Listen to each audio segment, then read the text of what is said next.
Hi, I'm Sarah. I'm a consultant trainer and a British Sign Language interpreter, and I'd really like to thank Nathan for inviting me to send this video along so I can be with you today. Unfortunately, I can't be there in person. I would have loved to have been to see what all the chat's about. So, Children's Media Conference. What's accessibility got to do with you? First of all, I'd like to give you a couple of facts.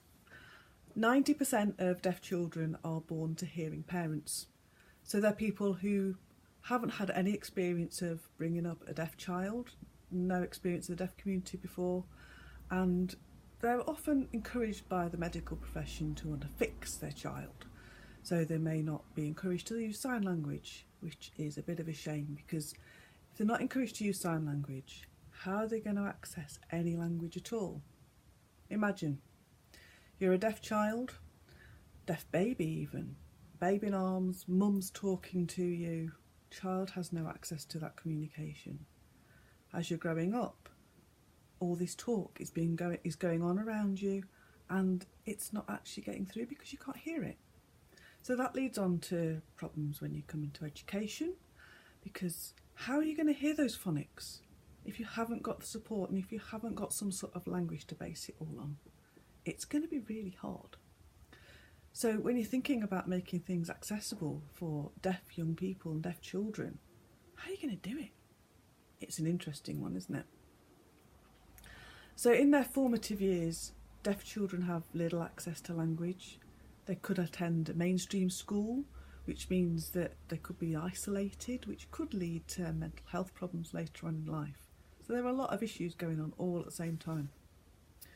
You as media people, you're wonderful.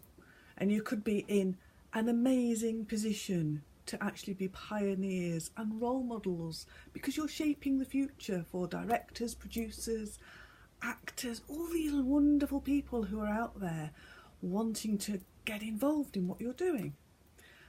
And if you can actually make access and inclusion something that is normal, the kids of today, that sounds really poncy, doesn't it? Sorry, but the young people are going to actually see that access is something that is second nature, and they're not actually going to have to think about it as a bolt-on, because so often access is, isn't it? Let's be honest. You think, oh yeah, we've made this wonderful thing and then we'll put an interpreter on it because it needs to be accessible. How about being a bit proactive about it and being inclusive from the off? That would be so wonderful. And it would help people like me who are so passionate about it, as you might be able to tell, and Nathan, who's also really passionate, just to sort of not feel like we're banging our heads against a brick wall, and often feel a little bit like we're getting patted on the head for doing a wonderful job. Yeah, it gets a little bit like that sometimes, and we do get a little bit tired. But hey, we're all in this conference together, all wanting the same sort of thing, I hope.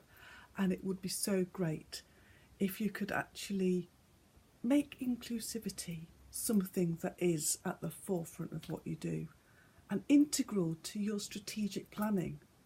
How wonderful would that be for everybody? Because anything that is done to help support people with a disability helps everybody in the long run. It really does.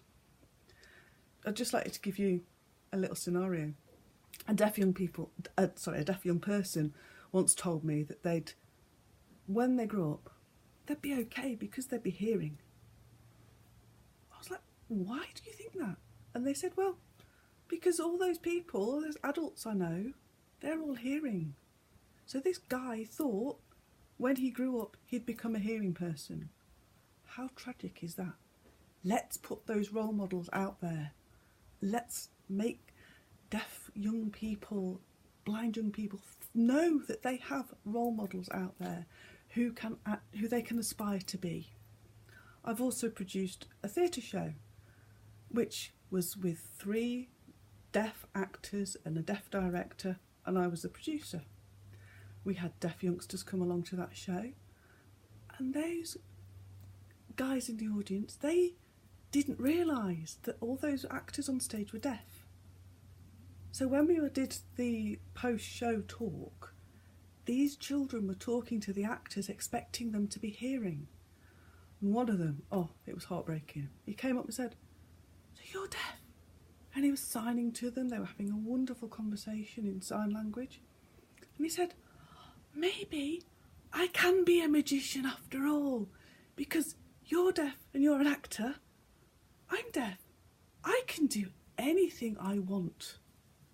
So I hope that gives you some sort of sense of, we can't change the world maybe, not necessarily all in one go, but let's just change the world for one person, shall we?